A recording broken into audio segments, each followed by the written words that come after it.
Hey everyone, welcome back to Rashmi Puneeth YouTube channel. So ಇವತ್ತಿನ ಒಂದು quick recipe ಬಂದು ಸೊಪ್ಪಿಂದ ಮಾಡಿರೋಂಥ ಸಾಂಬಾರು, ಸೊಪ್ಪು ಸಾಂಬಾರು. ಸೊಪ್ಪು ಸಾಂಬಾರನ್ನ ನಾನಿಲ್ಲಿ ಸಪ್ರೇಟ್ ಬೇಯಿಸೋದು, ರುಬ್ಬೋದು, ಬೇಳೆ ಸಪ್ರೇಟ್ ಬೇಯಿಸೋದು ಆ ಥರ ಮಾಡ್ತಾಯಿಲ್ಲ. ಇದು ಸ್ವಲ್ಪ ಕ್ವಿಕ್ ಸಾಂಬಾರು ಥರ ತೋರಿಸ್ಕೊಡ್ತಾ ಇದ್ದೀನಿ. ಸೊ ಎಲ್ಲನೂ ಒಟ್ಟಿಗೆ ಹಾಕಿ ಕುಕ್ಕರಲ್ಲಿ ಕೂಗಿಸ್ಕೊಳ್ಳೋ ಅಂಥದ್ದು. ಸೊ ಸಣ್ಣದಾಗಿ ಒಂದು ಈರುಳ್ಳಿ ಕಟ್ ಮಾಡಿ ಇಟ್ಕೊಳ್ಳಿ, ಒಂದು ಟೊಮೆಟೊ ಕೂಡ ಹಾಗೆಯೇ ಸಣ್ಣದಾಗಿ ಕಟ್ ಮಾಡಿ ಇಟ್ಕೊಳ್ಳಿ, ಒಂದು ಬೆಳ್ಳುಳ್ಳಿನ ಸಿಪ್ಪೆ ಎಲ್ಲ ತೆಗ್ದುಬಿಟ್ಟು ಅದನ್ನು ಜಜ್ಜಿ ಇಟ್ಕೊಳ್ಳಿ. ಆ ವೈಲಲ್ಲಿ ಆ ಕಡೆ ಬೇಳೆ ಬೇಯಕ್ಕೆ ಹಾಕಿ, ನಾನಿಲ್ಲಿ ತೊಗರಿಬೇಳೆ ಹಾಕಿದ್ದೀನಿ. ನೀವು ತೊಗರಿಬೇಳೆ ಮತ್ತು ಹೆಸರುಬೇಳೆ ಕೂಡ ಹಾಕ್ಕೋಬೋದು, ಅಥವಾ ತೊಗರಿಬೇಳೆ ಮತ್ತು ಮಸೂರ್ ದಾಲ್ ಕೂಡ ಯೂಸ್ ಮಾಡ್ಬೋದು. ಜೊತೆಯಲ್ಲಿ ಅದಕ್ಕೇನೆ ನಾನೇನು ಬೇಳೆ ಬೇಯೋದಕ್ಕೆ ಇಟ್ಟಿದ್ದೀನಿ ಅದಕ್ಕೇ ನಾವು ಕಟ್ ಮಾಡಿರೋ ಅಂತಹ ಈರುಳ್ಳಿ, ಟೊಮೆಟೊ ಹಾಗೇನೆ ಸೊಪ್ಪುಗಳನ್ನ ಕೂಡ ಸಣ್ಣ ಸಣ್ಣದಾಗಿ ಕಟ್ ಮಾಡ್ಕೊಳ್ಳಿ. ಸೊಪ್ಪನ್ನ ಕಟ್ ಮಾಡ್ಕೊಂಡಾದ್ಮೇಲೆ ಏನು ಬೇಳೆ ಬೇಯಕ್ಕೆ ಇಟ್ಟಿದ್ದೀವಲ್ವ ಅದಕ್ಕೆ ಹಾಕೋದು. ಬಟ್ ಬೇಳೆ ಅಷ್ಟರಲ್ಲಿ ಮ್ಯಾಶ್ ಆಗೋ ಥರ ಕೈಯಲ್ಲಿ ಸ್ಕ್ವೀಸ್ ಮಾಡಿದ್ರೆ ಮ್ಯಾಶ್ ಆಗೋಷ್ಟು ಬೆಂದಿರಬೇಕು. ಅದಾದಮೇಲೆ ಅದಕ್ಕೆ ಸೊಪ್ಪನ್ನ ಆ್ಯಡ್ ಮಾಡ್ಕೊಳ್ಬೇಕಾಗತ್ತೆ.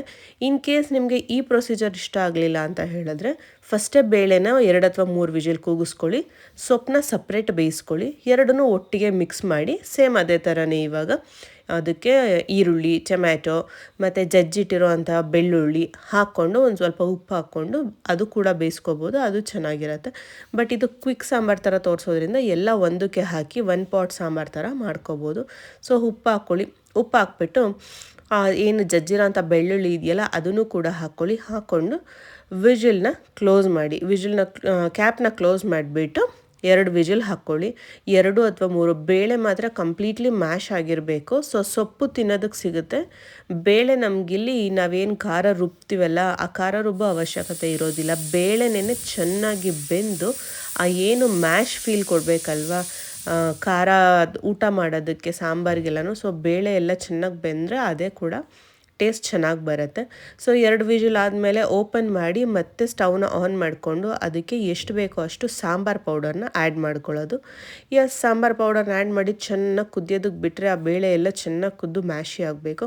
ಅಷ್ಟರಲ್ಲಿ ಒಂದು ತಡ್ಕ ರೆಡಿ ಮಾಡ್ಕೊಳ್ಳೋಣ.